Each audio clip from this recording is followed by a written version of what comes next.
আসসালামু আলাইকুম আমার প্রাণপ্রিয় কলিজার ভাইরা।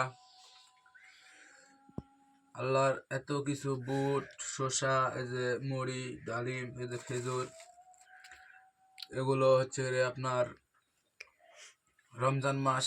সেক্ষেত্রে আল্লাহর মানে চাইলেও খাইতে পারবো না, কারণ সিয়াম যারা থাকবে তারা আল্লাহর যতন মতো হুকুম না হয় সেতুর মতো কেউ খাইতে পারবে না, কারণ আজান দিলে আসি এগুলো খাইতে পারবে, না হলে চোখের আগে থাকলেও কেউ খাইতে পারবে না।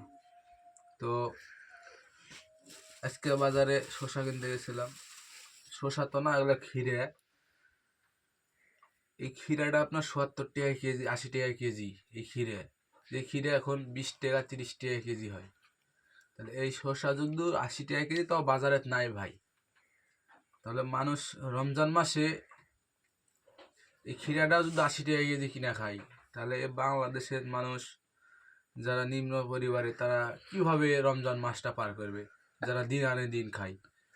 এত বাজার সব জিনিসের বেশি, কোনো বাজারের নিয়ন্ত্রণ নাই।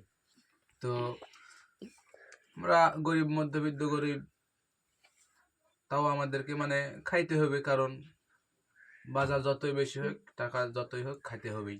বেঁচে থাকতে হলে খেতে হবে।